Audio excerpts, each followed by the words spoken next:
5.000 que le corresponden, le corresponden esos 5.000 por aguinaldo, más otros 5.000, un doble aguinaldo. Entonces la persona se encuentra con 10.000 bolivianos a final de año, lo cual le viene muy bien, ya sea que lo gaste o que lo ahorre. Pero la pregunta es, ¿de dónde puede sacar el gobierno tanto dinero como para pagar un doble aguinaldo? ¿De dónde van a sacar las empresas privadas tanta ganancia como para pagar un doble aguinaldo? No es fácil promover este tipo de cosas, porque a la larga hay lo que se llama un cuello de botella, o sea, ya no puedes ir más allá. Una empresa privada no puede estarle permanentemente pagando a los obreros o a sus empleados un doble aguinaldo cada año. Eso, si se trata de una empresa con muchos empleados, eso puede en algún momento descapitalizar a la empresa, es decir, le, le implica un gasto. Porque si tú le tienes que pagar 5.000 bolivianos como sueldo total, es decir, 5.000 bolivianos como aguinaldo, tienes 10 obreros o 10 empleados, le tienes que pagar 5.000 bolivianos de aguinaldo, pero además otros 5.000 bolivianos. ¿Por qué tienes que agregar 5.000? No te los da el gobierno, tú eres empresa privada y lo tienes que pagar por orden del gobierno. Entonces, eres empresa privada y para pagar el aguinaldo tienes que pagar doble aguinaldo. Es decir, tienes un gasto doble, ¿no es cierto? Un gasto doble. Este, y eso mucha gente no lo soporta. En lugar de gastar 5.000 dólares, tienes que gastar 10.000 dólares para pagar a la gente. Y esto crea nomás un problema. Porque si el gobierno quiere pagar doble aguinaldo solamente a las personas que dependan del gobierno, es decir, aquellos trabajos que podríamos llamar fiscales, aquellos trabajos que dependen del gobierno, no hay problema. Este, las personas que tienen empresas privadas dicen, bueno, el gobierno es el que está haciendo esto, pero yo no tengo ninguna obligación de hacerlo porque me descapitalizo. Pero resulta que el gobierno obliga a todas las empresas a que paguen también el doble aguinaldo. Entonces, que el gobierno lo haga con dinero que el gobierno sabrá de dónde saca, es una cosa. Pero que las empresas privadas lo hagan es complicado. No es complicado si tienes solamente un par de personas a las cuales deberías pagarle. Pero es complicado cuando ya hay 10 o 20 empleados. Ahí es muy complicado, ¿no es cierto? Ahí ya son miles y miles de pesos, de bolivianos, que van a implicar sí o sí una reducción drástica de la ganancia del empresario. Y eso hay que mirarlo con mucho cuidado. Pero existe este tipo de cuestiones. Los bonos, el doble aguinaldo, eh, determinado tipo de beneficios. Entonces, algunos estarán de acuerdo con darle beneficio a los obreros, otros no. Otros no estarán de acuerdo. Entonces, es difícil planificar políticas globales cuando hay que ver cuáles son las particularidades de quién paga y a quién le paga, ¿no es cierto? Les repito, si el gobierno se hace cargo de pagarle doble aguinaldo o pagarle bonos a las personas que dependen del gobierno, el gobierno sabrá de dónde va a sacar ese dinero. Pero cuando el gobierno exige que los particulares también paguen igual, ahí es un problema serio, porque los particulares no ganan para dar, ganan para tener. Entonces, ¿qué es lo que hace una empresa privada? Sí, va a pagar sueldos, esos sueldos que paga es parte de la inversión que hace el empresario o la persona que está a cargo de una institución como parte de su inversión. Es decir, está pagando para obtener un resultado, pero no puede pagar el doble para tener el mismo resultado. No tiene sentido. Eh, Así que si una vez al año tiene que pagar doble aguinaldo, esta persona pierde mucho, especialmente si se trata de una empresa mediana o pequeña, porque ahí cualquier gasto se siente más en la economía de la empresa. Así que no es tan fácil esto de programar algún tipo de intercambio diferente al que uno ya conoce. Por lo tanto, esto del sueldo universal hay que tomarlo con cuidado. Un Estado puede dar el sueldo universal, un particular no, porque el particular tiene que invertir exactamente lo que necesita y ganar lo que necesita para cubrir la inversión, cubrir los gastos y además ganar algo. Pero si lo poco que va a ganar lo va a perder porque tiene que pagar doble aguinaldo, es difícil pensarlo. Si hay que pagarle a la gente, sí o no, un sueldo, eso lo tiene que hacer el gobierno, obviamente. El gobierno verá, me imagino yo, qué personas no tienen trabajo. Y a esas personas el gobierno les va a dar un sueldo para que se mantengan. Y a partir de ese sueldo que la persona consiga un trabajo y gane más. Ese sueldo básico es para que la persona y su familia no pasen hambre, que no tengan necesidades urgentes. Es para eso.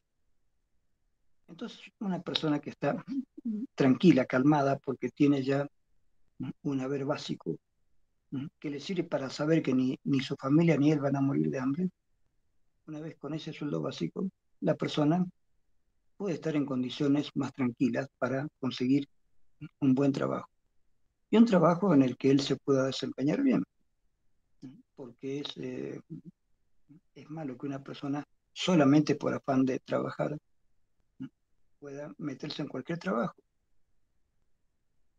como vemos nosotros en determinados lugares o en determinadas acciones, que hay gente que parece no estar conforme con su trabajo, empleados que atienden mal, gente que hace mal su labor. Esto generalmente se debe a que las personas están primero en un rubro que no conocen o que no les importa o que no les gusta. Y segundo, que eso que lo hacen por obligación, porque tienen una familia que atender. Entonces no les queda otra que aceptar un trabajo que no les gusta, un negocio que no les gusta, algo que no es lo que quisieran. Y lo tienen que aceptar porque tienen familia. Así que, ¿cómo hacemos? Entonces, el bono universal solamente lo puede dar un gobierno, no los particulares. No debería exigirse a los particulares que ellos den un bono, ¿sí? Un bono sin retorno además, sin retorno y sin publicidad. No es que acá le estamos dando a estas personas, no, no. Se buscan cuáles son las personas que sí necesitan un bono y se les regala el bono. Y bueno, ¿qué función tiene esto? Una doble función. Por una parte, que las personas no se vuelvan delincuentes. Al tener un bono mínimo para poder sobrevivir, esas personas no necesitan robar, asaltar, dedicarse a alguna actividad delincuencial. No hay necesidad, no hay motivo. Y segundo, las personas que ya no tienen ningún motivo para robar ni para hacer macanas, esas personas, sabiendo que tienen un sueldo que cubre las necesidades de su familia de él, esta persona sí va a tener ganas de buscar un trabajo con más tranquilidad. un trabajo que les guste, que sepan hacer y que les paguen relativamente bien. Eh, Ahora, si no hay trabajo a pesar de eso es otro problema, pero por lo menos las personas no se morirán de hambre. Ese es el objetivo, que la persona se tranquilice por lo menos con respecto a eso. Ni él ni su familia van a morir de hambre porque el gobierno les está dando un sueldo mínimo que sirve para sobrevivir, por lo menos. Si aparte de eso la persona consigue un trabajo mejor, ¿no? Un poco esa es la idea. ¿No? Y si algunas personas no quieren buscar trabajo, bueno, eh, se calcula que hay un porcentaje de gente que va a hacer eso, pero no son todos, no son todos.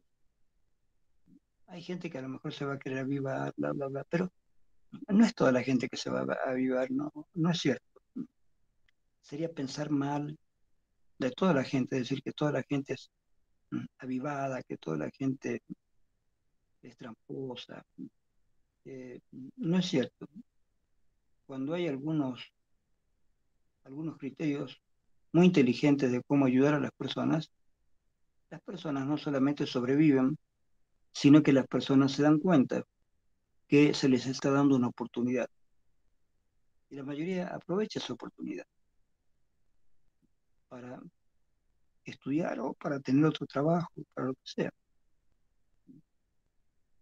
Así que hay que ver muy bien que lo que dice este autor, de ser posible, es posible, pero obviamente nos imaginamos que es algo que hay que hacer con mucho cuidado, algo que hay que hacer con cálculos bien hechos, porque la otra pregunta es, ¿cuánto tiempo el gobierno le puede regalar plata a un cierto número de personas? En un gobierno de 10 millones de habitantes, digamos que esto habría que concentrarse tal vez en 1 millón. Hay 1 millón de personas que necesitan tener un sueldo básico. Necesitan tener un sueldo que lo tengan, hagan o no hagan, ¿no es cierto? No es necesario que hagan un trabajo para tener el dinero. No, lo van a tener. Pero hay que ver a cuántas personas les puede dar esa posibilidad. Porque tienen que ser personas que realmente estén en problemas serios, que sean pobres, que no encuentren un trabajo fácilmente. Entonces a esas personas hay que darles nomás un sueldo para que estén tranquilos y a partir de ahí buscar un buen trabajo. Eh, de manera que todo esto es posible y es discutible al mismo tiempo. ¿Sí? Ahora, conseguimos el sueldo básico, de acuerdo. ¿Cuánto tiempo tiene que trabajar un empleado o un obrero para rendir bien? Antes se trabajaba lunes, martes, miércoles, jueves, viernes, sábado y domingo. No había ningún día de descanso para los obreros. Eso pasó en la primera etapa de la revolución industrial, cuando habían estas grandes fábricas, cuando había un trabajo a destajo, como decimos, un trabajo terrible. Y eso valía para hombres, mujeres y niños, porque todos trabajaban en las fábricas. Entonces, esa época del trabajo en las fábricas en Inglaterra o en Alemania fue una época muy dura. Fue la época de Marx, ¿sí? Este, fue la época de grandes escritores que denunciaron este tipo de cosas. ¿Sí? Un poco antes Víctor Hugo, después Charles Dickens en Inglaterra, denunciaron estas injusticias sociales. Eh, pero bueno, la idea es cuánto tiempo puede trabajar una persona o debería trabajar para ganarse un sueldo. El primero que redujo las horas de trabajo fue Henry Ford. Henry Ford se dio cuenta que si las personas trabajaban toda la semana, no les quedaba ni siquiera un día para andar en auto. Y Henry Ford quería vender autos. Pero ¿para qué vas a comprar un auto si no vas a poder manejarlo? Si vas a estar trabajando todos los días. Entonces Henry Ford a sus obreros les permitió faltar sábado y domingo, no trabajar sábado y domingo, para que ese fin de semana puedan pasear. Entonces, eso justifica venderle un auto a cada uno de sus empleados o venderle un auto a las personas que más o menos él sabe que pueden comprar y pensando en que esas personas piensen que podrían acortar entonces sus días de trabajo, sus horas de trabajo y ganar igual. En lugar de ganar 5.000 por trabajar todos los días, podría ganar 5.000 también, pero trabajando solamente 5 días a la semana, de lunes a viernes. Pero la pregunta es, ¿por qué nos quedamos ahí? Y un límite que se calcula mínimo para que las personas trabajen serían 3 días a la semana. Ya menos de eso, ya la cosa no parece muy viable, digamos, pero hasta que una persona trabaje 3 días a la semana, parece bien. Ustedes dicen, ¿y qué hace la persona el resto de la semana? El resto de la semana puede hacer lo que quiera. Puede estudiar, puede trabajar en otra cosa si quiere, puede dedicarse al deporte, puede vender algo, puede pasear. Entonces, no es que las personas vayan a perder tiempo. Uno no puede ser prejuicioso y decir, bueno, si van a trabajar 3 días nada más, ¿qué van a hacer el resto de la semana? Van a vaguear, se van a convertir en personas sin criterio, en personas sin voluntad para trabajar. Pero esto no es cierto. Se ha comprobado que las personas que tienen posibilidades de manejar su vida mejor, la manejan mejor.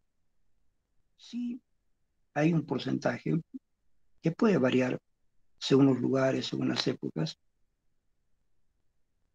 Es posible que haya un porcentaje de personas que puede abusar de una cierta elasticidad con respecto a tiempos de trabajo, con respecto a horarios, con respecto a cantidad de trabajo. Pero se ha comprobado que no son muchas las personas que abusan, no son muchas las personas que se avivan, como decimos nosotros en Latinoamérica. No son muchos los avivados. La mayoría de la gente cumple y agradece más bien que les den posibilidades. Si una persona trabajando menos puede ganar igual, esto es una ventaja enorme, porque el resto de los días la persona lo dedica a su familia o a sí mismo, ¿no es cierto? ¿Por qué un obrero no podría estudiar?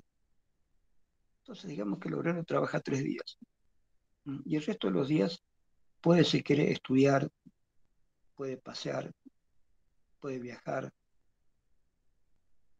¿cierto? Puede leer, puede escuchar música, en fin, puede dedicar más a la familia. Hay una serie de posibilidades. Y la pregunta es, ¿por qué no? ¿Por qué no reducimos el horario de trabajo? Pero se presenta un problema más grave, que el libro lo menciona, y nosotros lo hemos visto ya en autores anteriores. Y es el problema de que, perdón, el problema que se presenta por la informática y la robótica. Ya van a haber computadoras que pueden hacer casi de todo. Van a haber robots que pueden hacer casi de todo. Entonces, ¿qué va a pasar si el mundo se va llenando de robots y de máquinas automáticas que pueden hacer muchas cosas? Es perfectamente posible hacer una fábrica sin obreros. La fábrica sola hace todo.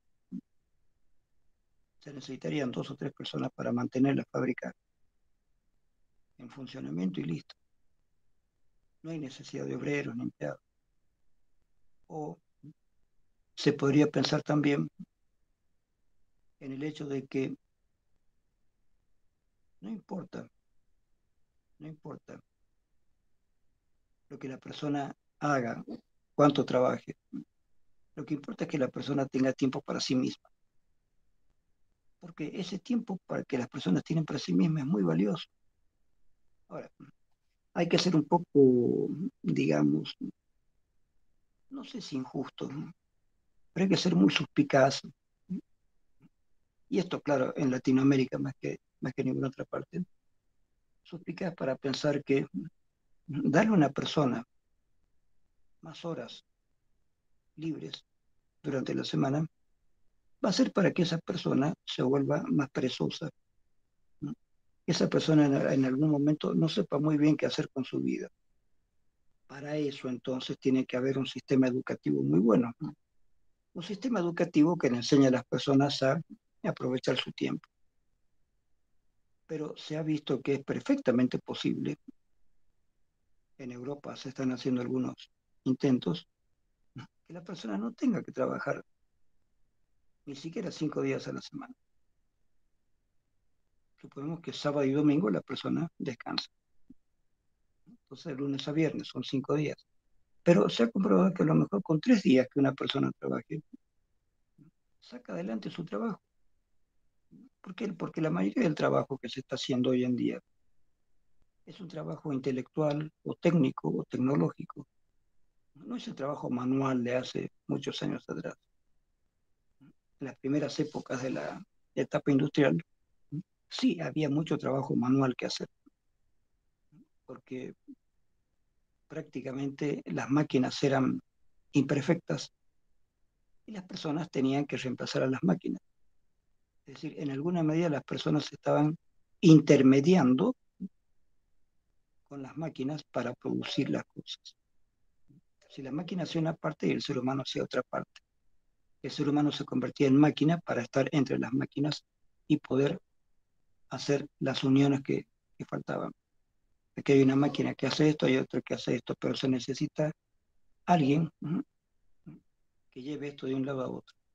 Ahí están los seres humanos, los obreros, que tienen que reemplazar aquellos aspectos que todavía no se los ha podido mecanizar o ponerle algún elemento automático. Todavía no están las fábricas automatizadas totalmente. Entonces hay personas que tienen que hacer estos intermedios, pero hoy en día ya no es necesario. Más bien hoy en día, como les digo, hay máquinas que pueden hacer máquinas. Ya la cibernética, si la gente se la toma en serio, podría hacer cualquier cosa. Pero, ¿qué pasa? Si hay máquinas automáticas que pueden hacer todo, una fábrica automatizada, o cada vez hay más robots que pueden hacer un montón de cosas, va a quedar un montón de gente desempleada. ¿Y qué va a hacer esa gente? ¿Se va a pegar un tiro? No, los gobiernos tienen que hacerse cargo de esa gente que va a quedar desempleada y que necesita vivir. A esa gente tendrá que darle el gobierno también un sueldo permanente, aunque la persona trabaje menos o no trabaje, porque no puedes dejar de que las personas coman, de que las personas hagan un mínimo de esfuerzo. Claro. Ahora, a lo mejor de aquí a mucho tiempo, muchos años, se produce esto. Es decir, las máquinas y los robots trabajarán y el ser humano ya no trabajará. El ser humano se dedicará a leer, a escuchar música, a producir arte, a producir ciencia, a producir literatura, ¿sí? Es decir, el ser humano ya no va a tener que trabajar manualmente, ni con horarios, ¿sí? No va a tener que convertirse en un obrero para ganar un sueldo, ni siquiera como clase media. No tiene necesidad de ser profesor, no tiene necesidad de ser nada que le ocupe más tiempo del que él necesita para vivir bien con su familia. Claro. Entonces, las posibilidades de la automatización son muy grandes y se está pensando si se lanza en pleno la automatización. ¿Qué va a pasar con las personas que ya no tienen necesidad de trabajar? Ahora, esa automatización es posible que sea hecha primero en Estados Unidos, en Europa, países, o China, qué sé yo, países como estos. ¿Por qué? Porque tienen un buen desarrollo económico. Pero imagínense, en la China hay más de 1.000 millones de habitantes. Eh, Hace 50 años atrás eran 700 millones, ahora son más de 1.000. Un país que tiene más de 1.000 millones de habitantes, eh, ¿qué hace si se informatiza totalmente? Dice, tenemos 1.000 millones de habitantes que no tienen necesidad de trabajar, las máquinas trabajan. ¿Y qué hacemos? La gente se cansará, se aburrirá, harán un buen trabajo, no lo harán. Estamos hablando de más de 1 millón de personas. Y si más de 1 millón de personas no trabajan manualmente, ¿qué hacen? Si más de 1 millón de personas va a recibir un sueldo sin hacer un trabajo específico o grande, caramba, esto va a ser serio. Esto va a ser serio porque uno se va a preguntar de a dónde ese país va a sacar recursos para seguir manteniendo a más de 1.000 millones de personas. Porque alguien tiene que generar esos recursos. Seguramente, digamos, veamos un caso típico. En Latinoamérica, los campesinos son importantes porque ellos proveen a las ciudades de alimentos o algunas materias primas. Entonces, sí, hay mucha gente que puede vivir de eso. Por suerte, en Bolivia, por ejemplo, todavía tenemos gente que produce alimentos. No estamos nosotros obligados a comer alimentos fabricados por una máquina, ¿no es cierto? Hay alimentos de fabricación casera, hay alimentos de fabricación de fábricas ya muy elaboradas, pero todavía en Bolivia tenemos una industria casera, tenemos más acceso incluso a verduras, a frutas, que son realmente naturales. En otras partes donde hay millones y millones y millones de habitantes, la comida ya no es natural, no tiene el mismo sabor. En Europa la comida no tiene en absoluto el mismo sabor que tiene en Latinoamérica o en Estados Unidos. Entonces esos países muy populosos en gran parte necesitan tener comida envasada, comida congelada, comida artificial.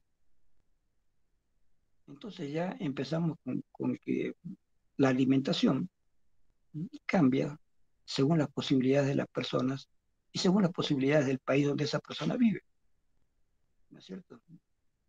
Entonces, en ese sentido, por ejemplo, no sería lo mismo vivir en la China que vivir en Bolivia, porque en la China son millones y millones de personas, muchos millones de personas, y es muy probable que en la China, como ahora están en una posición económica de tipo capitalista, es posible que en China ahora se produzcan una serie de alimentos envasados, alimentos automáticos, este, alimentos artificiales que se producen de manera automática. Es posible que se llegue a eso. Pero es preferible eso, van a decir los chinos, a otras épocas, como las épocas de Mao Zedong, cuando se hacían malos cálculos con la economía del país, con la agricultura, y de pronto millones de campesinos morían de hambre porque no habían cosechas. porque al lúcido de Mao Zedong se le ocurría que en tales lugares se iba a plantar tal cosa y en tales lugares tal otra. 1 millón de hectáreas para arroz aquí, otro 1 millón de hectáreas para otro tipo de cereal acá, o frutas por allí, o vacas por allá. Resulta que en un momento determinado, en alguno de esos lugares, algo pasa, algo sucede. No hay la suficiente carne por X motivo, o se fregó toda una cosecha de trigo, y listo, 1 millón de personas muere de hambre. Eso ha pasado en China, y no solamente una vez, donde miles o millones de personas mueren de hambre por mal cálculo en la proyección económica. Le pasó a Mao Zedong. Y eso es un peligro también de las ciudades muy grandes, de los países grandes, que pretenden una economía centralizada, una economía que dependa de un país centralizado políticamente. Entonces, desde Pekín, como se decía antes, ahora dicen Beijing, desde, desde la capital, se planifica para el resto de China. Ahí está Mao Zedong y sus genios planificando para toda China. Millones de personas. Hace 50 años atrás, cuando vivía Mao Zedong, habían 700 millones de chinos. Entonces Mao Zedong era el genio, el que pensaba todo para todo el país, con sus asesores. Y ellos pensaban para 700 millones de chinos. Pero es una estupidez. Lo que tenían que haber hecho es hacer un gobierno descentralizado para que en cada región sepan qué es lo que conviene sembrar o no sembrar, comerciar o no comerciar. Pero en aquel tiempo Mao Zedong seguramente tenía miedo de que al dividir áreas de responsabilidad en la China, alguna de esas áreas quisiera independizarse del gobierno chino, porque era un gobierno comunista. Entonces, los gobiernos comunistas centralizan todo. Tiene que haber un Estado poderoso que es el que centraliza todas las cosas. Centraliza la economía, centraliza la medicina, centraliza todo. Y desde ahí distribuye. O sea, todo va hacia la capital y de ahí de esa capital se va a distribuir para el resto del país. Y esto no funcionó, porque China era muy grande, era demasiada gente, ¿no? Y si se cometió un error, ese error iba a repercutir en millones de personas que se morían de hambre o iban a tener algún problema. Así que ese comunismo forzado de Mao Zedong no funcionó. Pero ahora la característica nueva de la China, que se ha volcado hacia el capitalismo, sí está funcionando. Y parece que está funcionando muy bien. Porque vean que la misma China ya ha mejorado muchísimo su aspecto, además, su aspecto de ciudad. China en este momento no solamente es un país muy rico, sino que además muestran esa riqueza produciendo una serie de cosas. Tienen cada vez mejor industria, aunque la industria no sea exactamente de ellos, porque ellos permiten que vengan muchos inversores. Eh, y ha cambiado totalmente la China, totalmente. Ya aparentemente, ya nadie pasa hambre, pero el gobierno no se encarga de todo, porque hay grandes sectores en la economía china que están dentro de lo que podríamos llamar una burguesía o pequeña burguesía en la China, y que funciona. Es decir, el plan de ellos funciona. Porque el asunto es, ¿qué plan puede funcionar para, no sé, 1.000 y tantos millones de personas? No es fácil. Pero ellos se las han arreglado para funcionar de dos maneras, ¿no? Económicamente como capitalistas y políticamente como comunistas. Se las han arreglado y les funciona. políticamente son comunistas y es un partido cerrado, único, que permite que más de 1.000 millones de personas vivan sin desorganizarse. Pero por otra parte, el capitalismo sirve para que haya más impulso individual a producir riquezas. Se le permite a las personas que puedan producir y ganar de un modo capitalista. Es decir, ¿qué tiene de bueno el capitalismo según los economistas? Que permite competencia, y la competencia permite dos cosas. Al competir, las cosas se abaratan para el público, porque una de las formas de competir es hacer las cosas mejor, con más calidad. Y la otra forma de competir es bajar los precios. Y si se pueden hacer las dos cosas, mejor. Si alguien puede hacer una cosa de más calidad y menos precio, mejor todavía. Entonces, esta competencia le hace bien al público porque va a obtener diferentes precios con diferentes calidades para lo que cada cual necesita. Está bien. Y eso lo han tomado los chinos. Todo este sistema capitalista los chinos lo han tomado. Pero son muchísimos chinos. ¿Sí? Muchísimos. Entonces, cuando se está tratando así de varios millones de personas, es conveniente, se ve todavía, se coincide en eso, un gobierno relativamente centralizado, para que no se disperse, para que no haya un caos, ¿no es cierto? Entonces, un país de 700 millones de habitantes, 800 millones de habitantes, 1.000 millones de habitantes, es un país que necesita estar ordenado. Y por eso es que China políticamente no puede desvincularse, no puede tener zonas que hagan lo que quieran dentro de China porque se armaría un caos. Entonces, políticamente es unitario, políticamente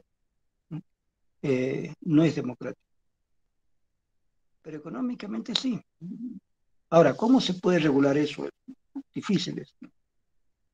Hay que, hay que mantener un gobierno muy estable y muy complejo para poder tener las dos cosas en armonía. La parte económica, que implica libertad, porque si no hay libertad económica, entonces la economía no se mueve, ¿no es cierto? La economía planificada que tenían los chinos o que tenían los rusos no funcionó. La economía tiene que ser libre en gran medida para que los empresarios libres ellos tengan competencia. Es decir, ¿qué puedo hacer yo?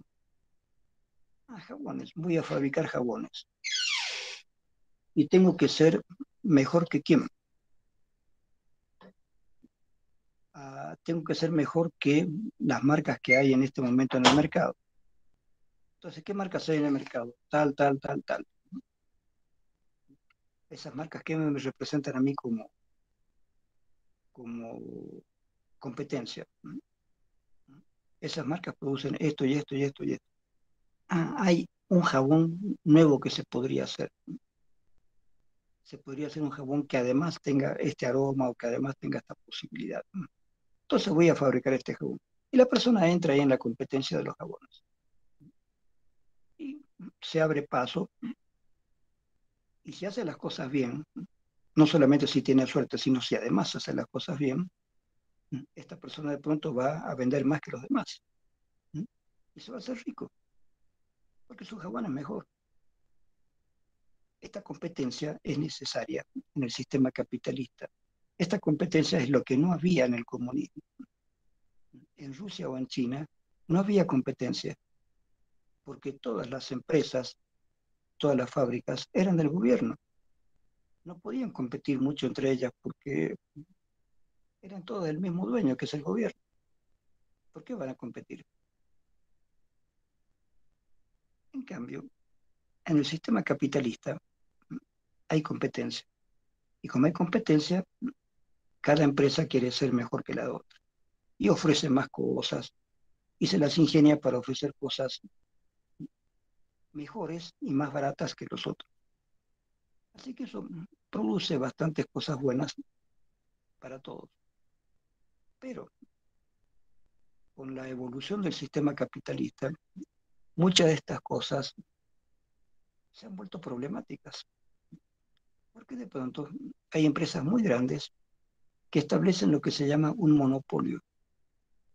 El monopolio es cuando una sola empresa es tan grande, esa empresa es la que dirige el mercado en eso. Digamos, hay una gran empresa de jabones y esa empresa dice, este jabón vale tanto.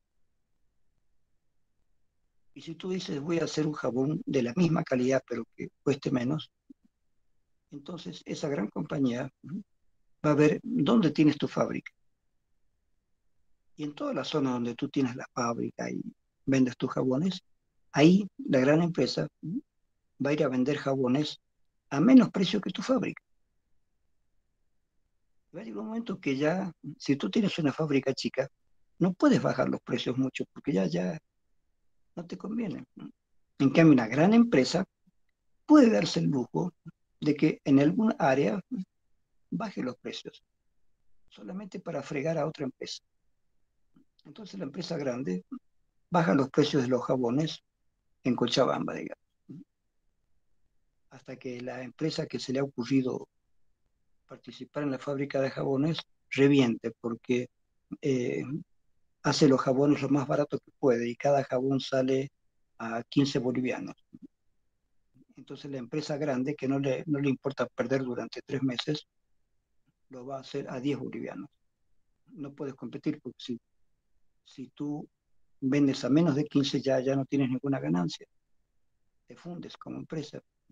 En cambio, una empresa grande que tiene por aquí, por allá y tiene bastantes ganancias, puede darse el lujo durante 3 meses vender muy barato sus jabones hasta reventar a la otra fábrica pequeña.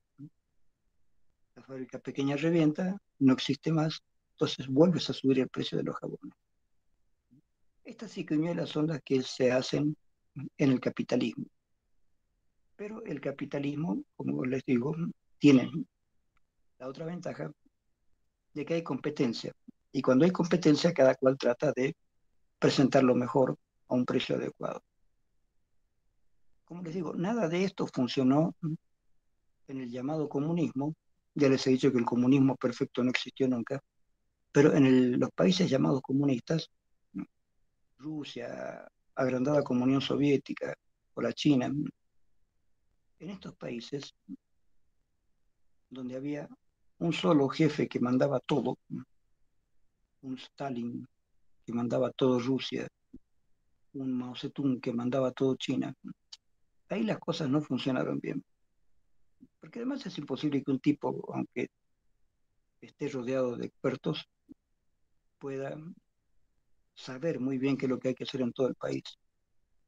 Para eso es preferible que hayan empresas privadas que sepan qué es lo que conviene y qué es lo que necesitan las personas de cada región en un país. ¿No es cierto? Entonces les hablo de esto para que ustedes entren más o menos en la órbita de qué pasa cuando este autor nos dice renta básica universal y semana laboral de 15 horas. Aparte del asunto del mundo sin fronteras, lo vamos a ver con más cuidado después. Este, renta básica universal. Todas las personas que no tienen trabajo tendrían un sueldo. No importa si hacen algo con eso, no importa si consiguen trabajo, no. Ya van a tener un sueldo básico. Y gracias a ese sueldo básico no tienen la preocupación de saber que su familia a lo mejor no va a tener nada que comer el día de mañana. No, van a comer, van a tener el sueldo básico. Ahora que tú sabes que tu familia va a comer todos los días, que va a vivir relativamente bien todos los días, Entonces ya tienes un problema menos, tu familia está bien, tú estás bien, y a partir de ahí busca un trabajo que sea bueno, un trabajo que te guste, un trabajo que puedas hacer. Si a eso le agregamos que la semana de trabajo se puede reducir a 3 días, entonces digamos, tienes un sueldo básico, trabajas 3 días a la semana y tienes el resto de la semana para dedicarlo a tu familia, a pasear, estudiar, a hacer algo, escribir libros, hacer música. Tienes entonces una parte más para ti que para el trabajo. Por ahora, a pesar de que tenemos la mayoría de los trabajos 2 días libres, sábado y domingo, pero la mayoría de la semana y la mayoría de las horas del día las dedicamos a un trabajo. Y necesitamos un trabajo X para poder sobrevivir. Entonces, gastamos mucho tiempo en trabajar para poder vivir, cuando en realidad lo interesante sería tener mucho tiempo para vivir y poder crear cosas, ser más creativo incluso con la propia vida. Entonces hay pros y contras para este tipo de ideas, pero no porque hayan pros y contras nosotros vamos a desechar una idea de esta, porque no solamente este autor, hay varios autores que están a favor de estas ideas y también hay varios autores que están en contra, porque piensan que, por supuesto, esto va a desmotivar a la gente, que la gente ya va a trabajar cada vez menos y que al trabajar menos se acaba la productividad de un país de vagos que nadie hace nada, el país se viene abajo. Pero no, no es cierto. Las personas que están proponiendo esto son personas que han estudiado economía, han estudiado política, es decir, saben de qué están hablando. No son aficionados, no son aficionados. Como les digo, son personas expertas en economía, en política, y han estudiado el problema. Dicen, no, hay posibilidades, hay posibilidades. La gente puede salir adelante y no hay necesidad de que trabajen todos los días. Y no hay necesidad de que pasen hambre. Con todo lo que se ha producido en el mundo hasta el día de hoy, es muy posible crear una sociedad en la que no se pase hambre y en la que no haya que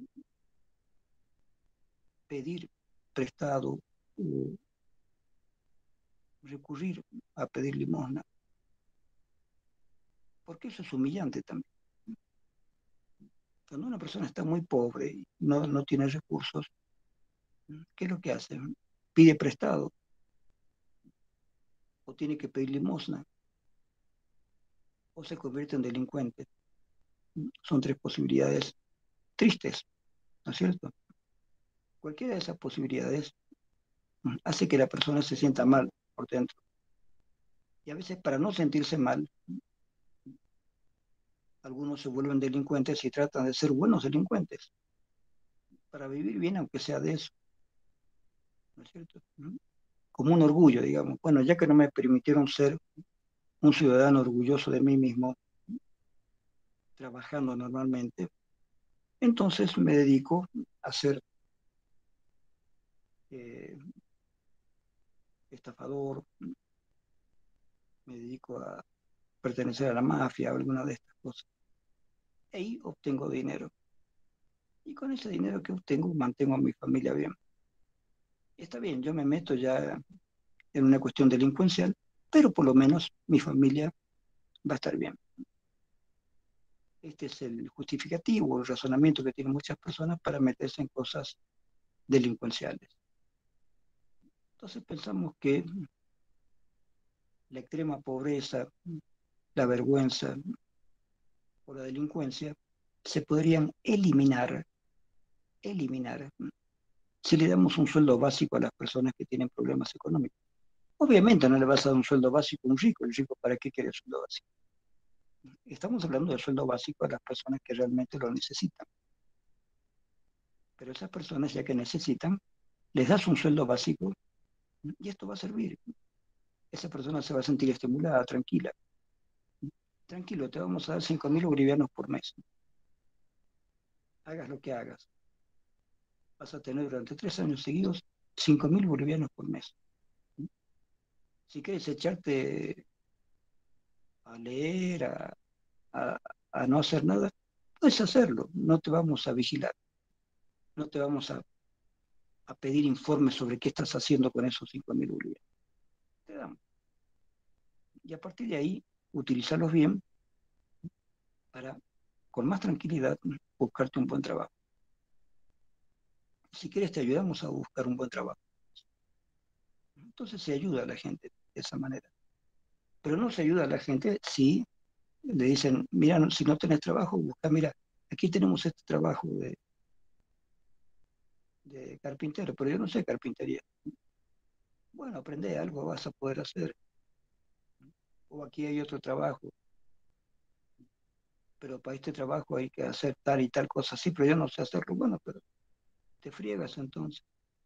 Entonces, no se puede tampoco empujar a la gente que no tiene trabajo a hacer un trabajo que no le gusta o que no sabe, que no es bueno en ese trabajo. Porque además, cuando esto sucede, la fábrica o los servicios que dependen de esa persona van a andar mal, ¿no es cierto? Vean cuántas veces nosotros hemos ido a una oficina, ¿m? O algún lugar donde se atiende a mucho público y por ahí hay personas que en la ventanilla tal o cual, o en el escritorio tal o cual, hay personas que te atienden bien y hay otras que no. No todas las secretarias te atienden bien, hay secretarias malhumoradas. Y uno descubre detrás de esos empleados que no te tratan bien a personas que están desconformes con su trabajo porque no era el trabajo que querían hacer, pero lo tienen que hacer porque no encuentran otra cosa. Entonces, cuando las personas hacen un trabajo de disgusto, pueden haber problemas. En una fábrica, alguien que trabaje a disgusto puede ocasionar todo un problema en la fábrica. En la cosa menos problemática que es el ser empleado o ser secretaria para trámites, para estas cosas, este, ¿qué puede suceder? Que la persona va a hacer los trámites con menos ganas. Entonces un trámite que podría durar 24 horas puede durar una semana porque esa persona no le da la gana de hacer el trámite mejor, porque la persona está amargada porque no le gusta ese trabajo. Y cuando tú vas y le dices, ¿para cuándo va a estar ese trámite? En lugar de decirte para mañana a la mañana, te dicen, y mire, véngase fin de semana.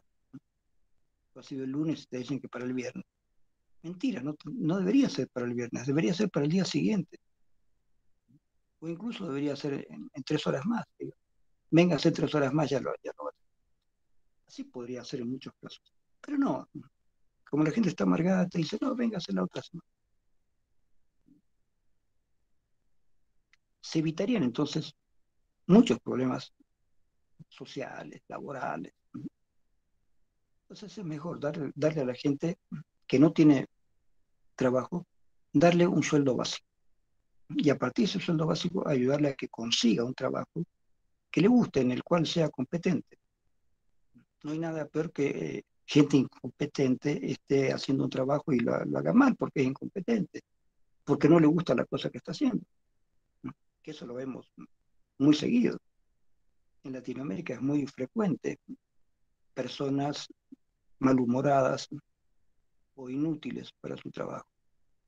Y a nadie le importa porque cuando se trata de burocracia, la palabra burocracia significa, ustedes saben, el gobierno de los escritorios, proviene de bureau, que es escritorio en francés, y kratos, que significa gobierno en griego.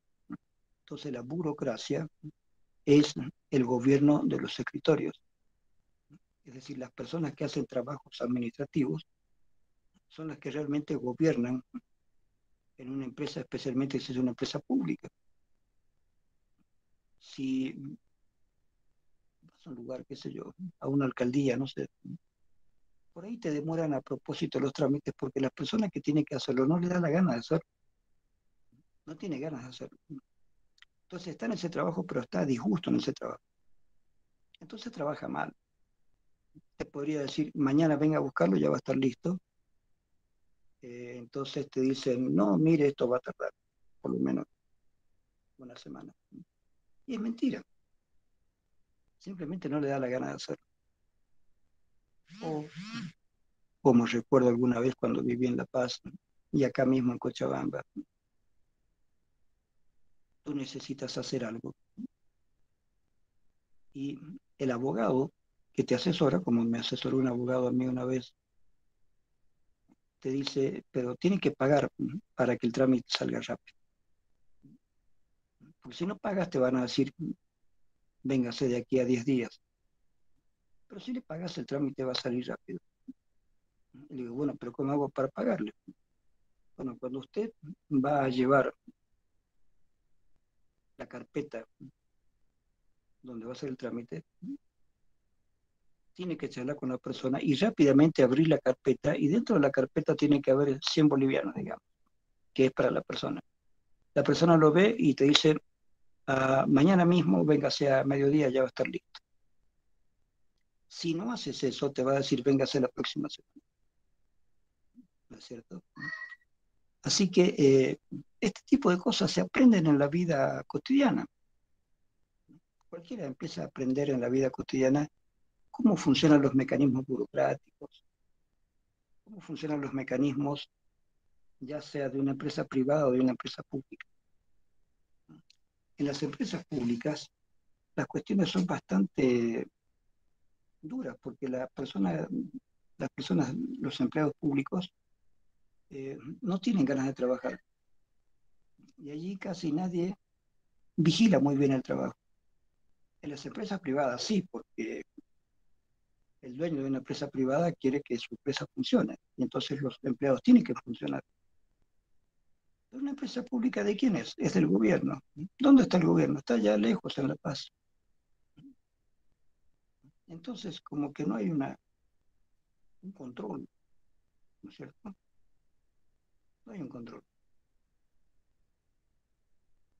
Todo esto tiene que ver con el ámbito del trabajo, de la organización social, de la política del trabajo. Por lo tanto, este librito yo quiero que lo lean bien, porque va justamente a eso, a la política del trabajo, a la política económica, ¿no es cierto? Primero, es necesario trabajar 7 días a la semana, no. El Reform mostró que con 5 días estaba bien. ¿Es necesario seguir trabajando 5 días? No. Ustedes van a ver en este librito que hay economistas e incluso industriales que han mostrado que a lo mejor con 3 días de trabajo a la semana sería suficiente.